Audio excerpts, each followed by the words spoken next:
இந்த கவர்னருக்கு இப்போ கொடுத்த ஊமை குத்துறாருல, கவர்னருக்கு கொடுக்குற அது உள்ளே விட்டு ஊமை குத்து தான், வெளியவும் சொல்ல முடியல.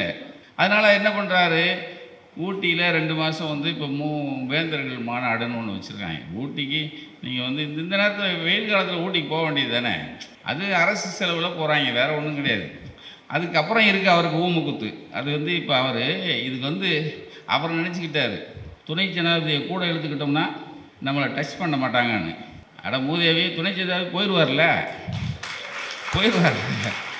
போன பிறகு இருக்குடி உனக்கு, போன பிறகு. ஆனால் நம்மால் வந்து ரொம்ப சாஃப்டாக போவாங்க. நாம் என்ன சொல்கிறோம், இந்த கலந்துக்கிட்ட துணைவேந்தர்கள்லாம் பீஸ் பிடிக்கணும். தமிழகத்துக்கு ஒரு பெரிய பெருமையை உச்சநீதிமன்றம் மூலமாக கவர்னரை சல்லி ஆக்கிட்டார். அதாவது வேறு வழி இல்லை அவர். அதாவது நீங்கள் இந்த தைரியம் இருக்குல்ல, இந்த தைரியம் எங்கே வரும் அப்படின்னா கலைஞர்கிட்ட வரும். இந்த வழக்கை உச்சநீதிமன்றத்தில் போட்டு ஜெயிச்சு அவர் முன்னாடி வெற்றியை கொண்டு வந்து சமர்ப்பித்தவர் நம்ம அட்வொகேட் வில்சனை நீங்கள் பார்த்துருப்பீங்க, புகைப்படம் டிவிலெலாம் பார்த்துருப்பீங்க. துணை பொதுச்செயலாளரும் அதாவது கழக பொதுச்செயலாளர் துரைமுருகனும், இந்த பக்கம் கழகத்தோட தலைவர் முதலமைச்சர், ஒரு பொன்னாடைய 2 பேர் சேர்ந்து அந்த அந்த வில்சனுக்கு, அந்த சீனியர் அட்வொகேட் வில்சனுக்கு 2 பேர் சேர்ந்து பொன்னாடை போடுவாங்க. அதை நான் சொன்னேன், எனக்கு ரொம்ப பிடிச்சிருந்துச்சுண்ணே. அதாவது சாதாரண வெற்றி இல்லை, இந்தியாவே போற்றுற ஒரு வெற்றி, இந்தியாவே திரும்பி பார்க்குற ஒரு வெற்றியை நம்மால் ஒருத்தர் வாங்கிட்டு வந்திருக்காரு. அவரை கௌரவிக்கிற பக்கத்தில் டெபுட்டி நிற்கிறார், யார், உதயநிதி தம்பி நிற்கிறாங்க உள்ள கூட. இந்த 3 பேர் சேர்ந்து ஒருத்தரை கௌரவிக்கிறாங்க.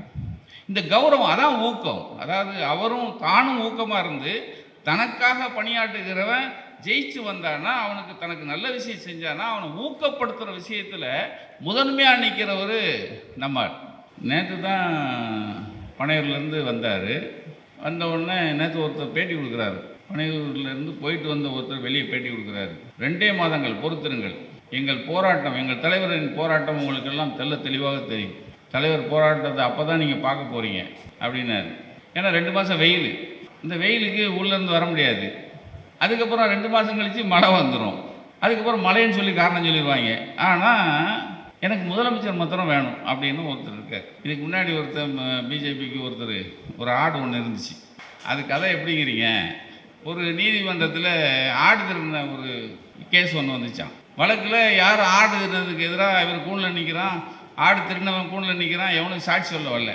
சாட்சி சொல்ல வரலன்னா நீதிபதி வழக்கு தீர்ப்பு எழுதுறாரு, இந்த மாதிரி ஆடு திருடினதுக்கு சாட்சி எதுவும் இல்லாததால் இவரை மன்னித்து விடுதலை செய்கிறேன் அப்படின்னு அந்த கூண்டில் நின்னாரான் நம்ம ஆடு.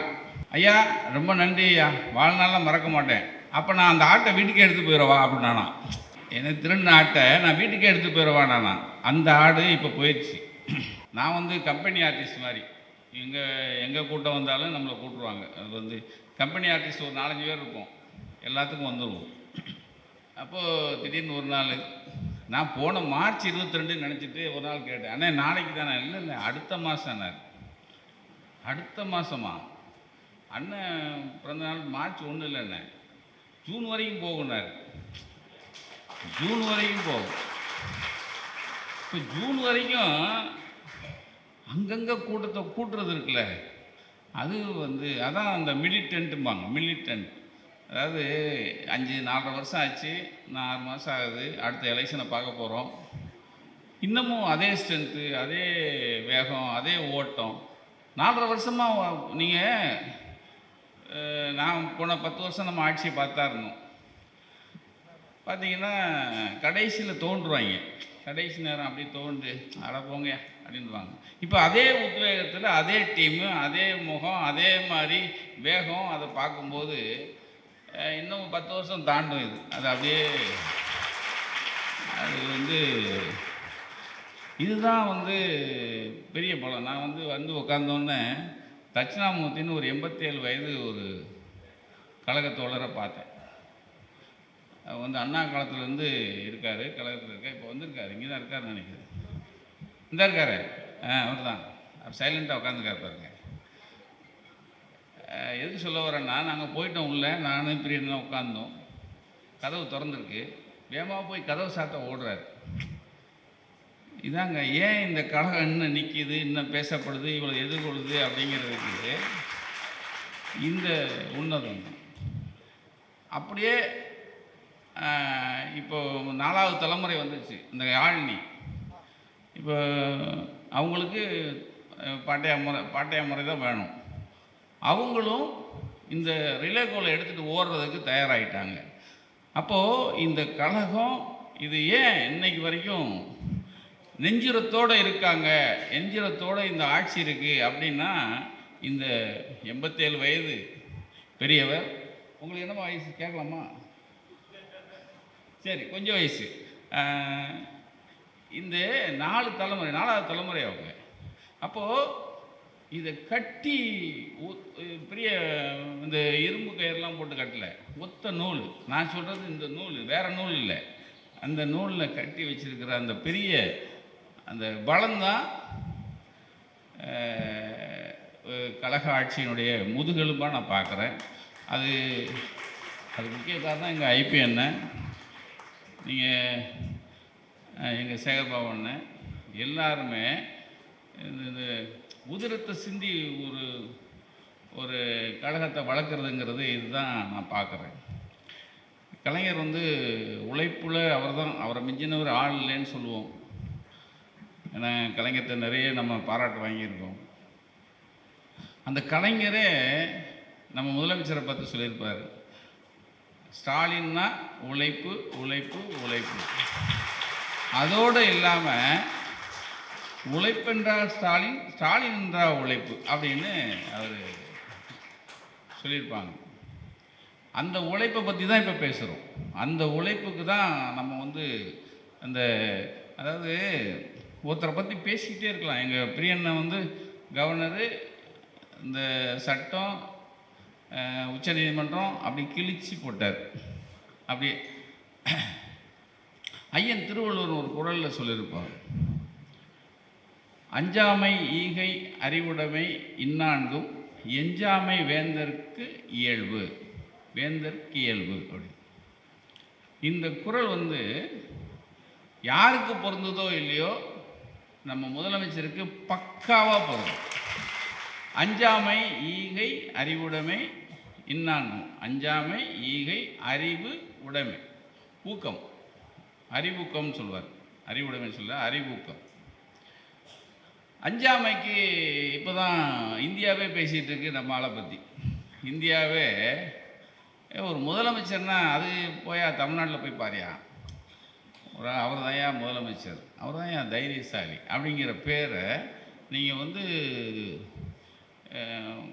வடக்க போய் எங்கே பஞ்சாப்லேயோ எங்கே போய் கேட்டாலும் அண்ணன் பேரை சொல்கிற அளவுக்கு இன்றைக்கி இந்தியாவே பரபரப்பாக. பார்த்தீங்கன்னா இன்றைக்கி இந்துவில் பேட்டி, முந்தா நாள் பார்த்தீங்கன்னா டைம்ஸ் ஆஃப் இந்தியாவில் பேட்டி.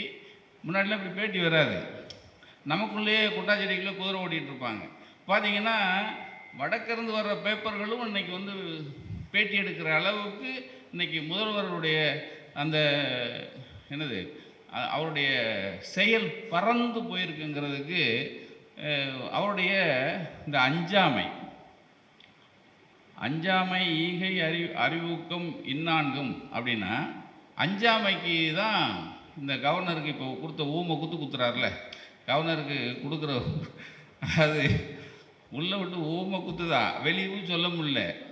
அதனால் என்ன பண்ணுறாரு, ஊட்டியில் 2 மாதம் இப்போ வேந்தர்கள் மாநாடுன்னு ஒன்று வச்சுருக்காங்க. ஊட்டிக்கு நீங்கள் இந்த நேரத்தில் வெயில் காலத்தில் ஊட்டிக்கு போக வேண்டியது தானே, அது அரசு செலவில் போகிறாங்க, வேறு ஒன்றும் கிடையாது. அதுக்கப்புறம் இருக்குது அவருக்கு ஊமுக்குத்து. அது இப்போ அவர் இதுக்கு அவர் நினச்சிக்கிட்டார், துணை ஜனாதிபதியை கூட இழுத்துக்கிட்டோம்னா நம்மளை டச் பண்ண மாட்டாங்கன்னு. அட மூதேவி, துணை ஜனாதிபதி போயிடுவார்ல, போன பிறகு இருக்குடி உனக்கு, போன பிறகு. ஆனால் நம்மால் ரொம்ப சாஃப்டாக போவாங்க. நாம் என்ன சொல்கிறோம், இந்த கலந்துக்கிட்ட துணைவேந்தர்கள்லாம் பீஸ் பிடிக்கணும். அப்போ தான் பேசிகிட்டு இருந்தேன், ஜெயலலிதாவை நமக்கு பிடிக்காது, அது வேறு விஷயம், எல்லாம் பொருத்தம். இப்போ என்னை மனோரனை சொல்லும்போது 261 வழக்குகளை பெற்ற அஞ்சா நெஞ்சன்கிறாரு. நான் அடி வாங்கினது எனக்கு தானே தெரியும். அந்த அம்மா இந்நேரம் என்ன பண்ணியிருக்கோம், அந்த அம்மாவோட நம்ம அண்ணனை ஒத்து வைக்க முடியாது. ஒரு சின்ன நப்பாசு தான். நம்ம இவங்களுக்கு ஏன் கருணை காட்டணுமே, இந்நேரம் அந்த துணைவேந்தர் எல்லாரையும் மாற்றிடும். நம்மால் செய்ய மாட்டார். கொஞ்சம் விட்டு பிடிப்போம். இல்லைன்னா கொடநாடு விஷயம் இன்றைக்கி வரைக்கும் மந்தமாக இருக்குமா?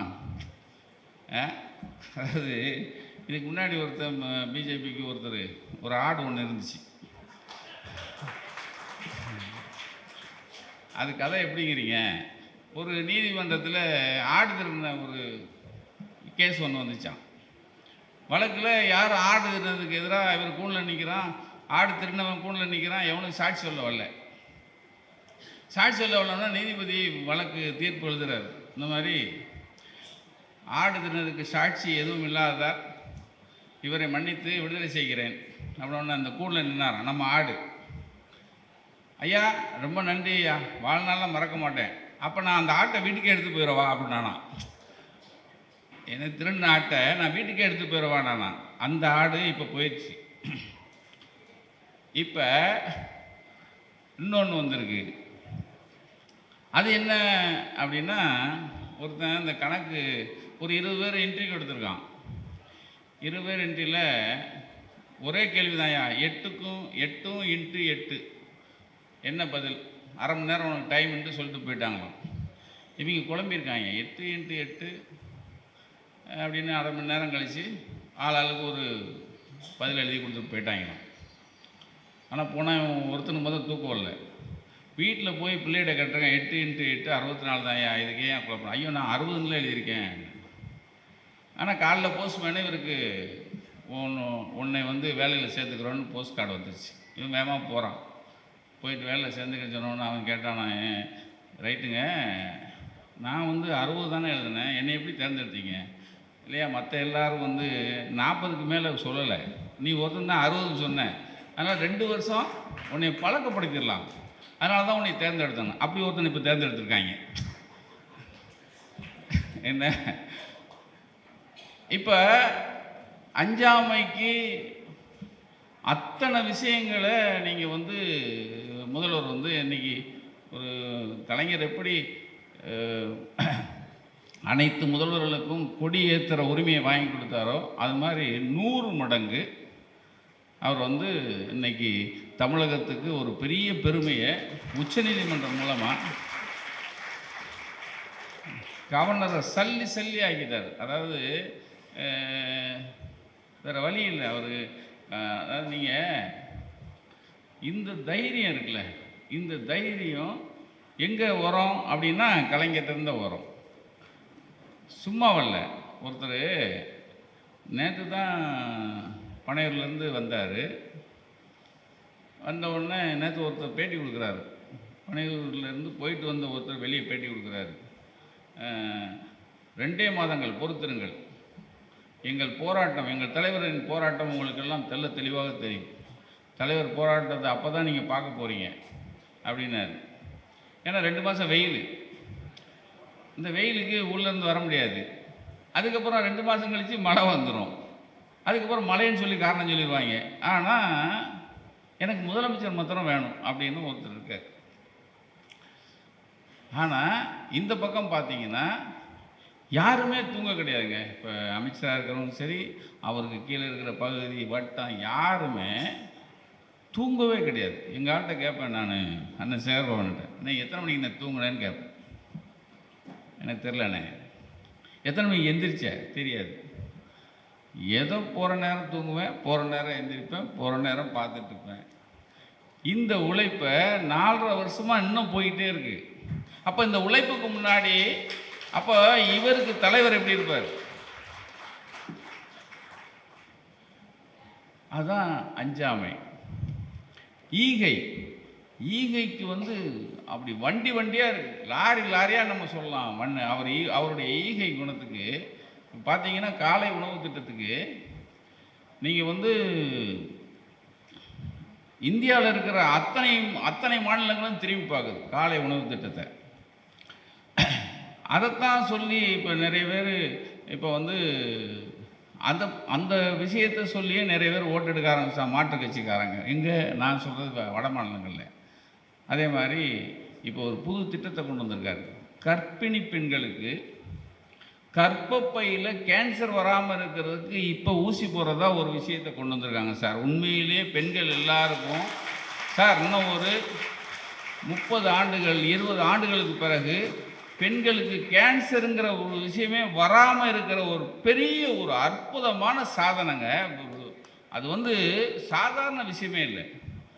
நீங்கள் எல்லார் குடும்பத்துலேயும் கர்ப்பப்பை கேன்சரில் ஒருத்தங்க நம்ம பலி கொடுத்துருக்கோம். கர்ப்பப்பை கேன்சரில் பெண்களுக்கு அதில் வந்து அது அவ்வளோ பெரிய ஆபத்தான ஒரு விஷயமா இருக்கும். அது இப்போ போட ஆரம்பிச்சிட்டாங்க. இப்போ ஒரு அந்த திட்டத்தின் மூலமாக அந்த ஈகைக்கு வந்துங்க இணையே கிடையாது. அதைத்தான் வள்ளுவன் சொல்கிறான். அஞ்சாமை ஈகையை சொல்லும்போது இதைத்தான் சொல்கிறான். அதே மாதிரி 1000 ரூபா பெண்களுக்கான விஷயம். இந்த 1000 ரூபா பெண்களுக்கான விஷயத்தை கர்நாடகாவிலேருந்து வடக்க இருக்கிற அத்தனை மாநிலங்களும் அதை பெருசாக எடுத்துட்டான். இப்போ பார்த்தீங்கன்னா பிஜேபி ஆளு போன எலெக்ஷனில் டெல்லியில் அதை சொல்லி தான் ஓட்டு வாங்கியிருக்கான். அது எப்படி 15,000 ரூபா போடுற மாதிரி அதையும் 15 லட்ச ரூபா போடுறேன்னா 15,000 ரூபாயா 15 லட்சம். அதே மாதிரி இதையும் அல்வா கொடுக்க போகிறான். அது வேறு விஷயம். ஆனால் இந்த ஒரு விஷயத்துக்காக ஓட்டு எடுத்து வந்துட்டான். ஆக அண்ணன் முதலமைச்சர் சொன்ன அந்த அவர் வந்து நிறைவேற்றின ஒரு திட்டத்தை நான் நிறைவேற்றுவோன்னு சொல்லியே நான் ஒரு மாநிலத்தில் ஜெயிச்சிருக்கான்னா எவ்வளோ பெரிய திட்டம். இதுதான் ஈகை. ஊக்கம். அதாவது நீங்கள் இந்த நல்லா பார்த்தீங்கன்னா அவர் வரும்போது அவர் நடக்கவே முடியாமல் இருக்கார். அவருக்கு ஒரு கட்டம் வேறு சரியில்லை. காலையில் எழுந்திரிச்சு வாக்கிங் போயிட்டுருக்கார். இன்றைக்கி அவரளவுக்கு உழைக்கிறதுக்கு நம்ம அவருக்கு கூட பணியாற்றுகிற அமைச்சர்கள் கூட அவரளவுக்கு பணியாற்றுற அளவுக்கு இல்லை. அதை விட முக்கியம் இந்த ஊக்கம் கொடுக்கறதில்ல. அவர் எவ்வளோ பெரிய கில்லாடிக்கிறதுக்கு அன்றைக்கி இந்த கவர்னர் விஷயத்தில் ஒரு தலையங்க எழுதியிருந்தோம். அப்போ எனக்கு தொலைபேசியில் வந்தாங்க அண்ணன். வந்துட்டு ரொம்ப சந்தோஷம் அப்படின்னு பாராட்டிட்டு இருந்தாங்க. அப்போ நான் சொன்னேன், அண்ணா எனக்கு ரொம்ப பிடிச்சது சொல்லுங்கண்ணா என்னார், இந்த வழக்கை உச்சநீதிமன்றத்தில் போட்டு ஜெயிச்சு அவர் முன்னாடி வெற்றியை கொண்டு வந்து சமர்ப்பித்தவர் நம்ம அட்வொகேட் வில்சனை நீங்கள் பார்த்துருப்பீங்க. புகைப்படம் டிவிலெலாம் பார்த்துருப்பீங்க.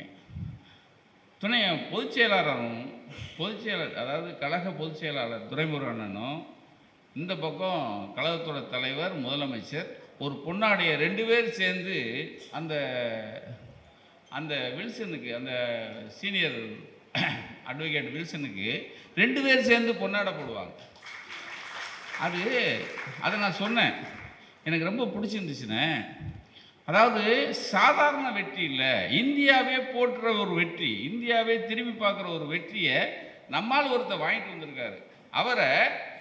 அவரை கௌரவிக்கிற விஷயம். பக்கத்தில் அவர் நம்ம டெபுட்டி நிற்கிறார். யார்? உதயநிதி தப்பி நிற்கிறாங்க உள்ள கூட. இந்த 3 பேர் சேர்ந்து ஒருத்தரை கௌரவிக்கிறாங்க. இந்த கௌரவம் அதான் ஊக்கம். அதாவது அவரும் தானும் ஊக்கமாக இருந்து தனக்காக பணியாற்றுகிறவன் ஜெயிச்சு வந்தானா, அவனுக்கு தனக்கு நல்ல விஷயம் செஞ்சானா அவனை ஊக்கப்படுத்துகிற விஷயத்தில் முதன்மையாக நிற்கிறவர் நம்ம. எனக்கு அதை சொன்னேன், எனக்கு ரொம்ப பிடிச்சிருந்துச்சுண்ணே அந்த விஷயம். அதாவது அந்த தன்மையோட வீரியத்தை நீங்கள் ஒரு புகைப்படத்தில் எல்லாம் சொல்லிட்டீங்க. அது இன்னைக்கு எந்த அளவுக்கு முக்கியங்கிற விஷயத்தையும் நீங்கள் மக்கள்கிட்ட கொண்டு போய் சேர்த்துட்டீங்க. அதுக்கு ஒரு பாராட்டு அப்படின்னு அவர்கிட்டே பாராட்டினேன். ஆக புகழ்ச்சிக்கு அப்பாற்பட்டவர் தான் நம்ம முதல்வர். புகழ்ச்சிங்கிறது நம்ம ஏதோ வாய்க்கு அவரை 4 வார்த்தை புகழ்ந்துட்டு போகிறதல்ல இது. ஆனால் செயலில் இன்னைக்கு வரைக்கும் 4.5 வருஷத்துக்கு முன்னாடி மைக் பிடிச்சி முத்துவேல், கருணாநிதி, ஸ்டாலின் ஆகிய நான் என்னைக்கு சொன்னாரோ அன்னையிலிருந்து இன்னைக்கு வரைக்கும் தன்னுடைய வேலையை, அக்கறையை, மக்கள் மேலே வச்சிருக்கிற அக்கறையை இன்னைக்கு வரைக்கும் குறைக்கலைங்க. இன்னைக்கு வரைக்கும் குறைக்கலை. பாராட்டுறதுலையும் யாருக்கும் வஞ்சகம் இல்லாமல் பாராட்டுறது. அதனால தான் நீங்கள் நான் திருச்செந்தூர் ஏன் மிகையாக சொல்கிறேன்னா, எத்தனை 3000 எத்தனை அண்ணா கும்பாபிஷேகம் எத்தனை பண்ணிங்க இது வரைக்கும்? இல்லை மொத்தம் கும்பாபிஷேகம் ஆத்தாடி 2885 கும்பாபிஷேகம். தமிழ்நாட்டில் ஒரு ஆட்சியில் இத்தனை கும்பாபிஷேகம் எவனுமே பண்ணியிருமானா. திராவிட மாடல் விரட்டி விரட்டி விரட்டி, அதாவது மக்களுடைய நம்பிக்கையை ஒரு பக்கம் அவங்களுக்கு அந்த அந்த நம்பிக்கை இன்னும் மெருகூட்டுற அளவுக்கு ஒரு இந்த வேகம் இருக்குது பாருங்கள். இது ஒவ்வொரு துறையிலையும் இந்த வேகத்தை வேகப்படுத்துகிற வேலை இருக்குல்ல. அவர் வந்து கையில் வந்து இந்த யானைக்கு பாகம் ஒரு குச்சி வச்சுருப்பார், அது மாதிரி. ஆக ஒரு மனிதன் தன்னுடைய ஆட்சி காலத்தில் இந்த பிரிச்சுலாம் பார்க்குறதில்ல. இவன் நமக்கு ஓட்டு போடல, இவனுக்கு வேணாயா, இவனுக்கு கொடுக்காத, அப்படிலாம் இல்லை. எல்லாரும் தன் மக்கள், எல்லாருமே தன்னுடைய அதாவது தான் ஆளுகிற மாநிலத்தில் எல்லாருமே அங்கமாக இருக்கிறனால அவங்க எல்லாருக்கும் போய் சேரணுங்கிற ஒரு விஷயத்தையும், அதே நேரத்தில் ஒன்றிய அரசு அந்த பகைமை வந்து பெரிய பகைமை எல்லாரும் எதிர்பார்த்தான். இன்றைக்கி என்ன அவங்களுக்கு மண்ணள்ளி விழுந்துச்சுன்னா, எதிராக நிற்கிற அணியில் இப்போ மகாராஷ்டிராவும் சேர்ந்துருச்சு. பிஜேபி ஆளுகிற மகாராஷ்டிராவிலேயே இன்றைக்கி வந்து மும்மொழியை நாங்கள் எதுக்குறோன்ட்டான். இப்போ இங்கே இந்த கட்சியில் வந்து ஆள் கூடிக்கிட்டே இருக்குது. இப்போ அவன் போகிறான், அதை பார்த்துட்டு 4 பேர் இன்னும் வருவான். பார்த்தீங்கன்னா இப்போது நீங்கள் வந்து எதிரணியில் இருக்கிறவன், அதாவது மத்திய ஒன்றிய அரசுக்கு எதிராக நிற்கிற அணியில் ஆட்கள் பலம் இப்போ கூடிக்கிட்டே இருக்குது. இது கூட கூட நிச்சயமாக இந்தியா திரும்பி பார்க்குற ஒரு வல்லமை மிக்க ஒரு முதலமைச்சராக நீங்கள் வந்து ஸ்டாலின் இருப்பாருங்கிறத சொல்லி வாய்ப்புக்கு நன்றி கூறி விடப்படுகிறேன். நன்றி, வணக்கம்.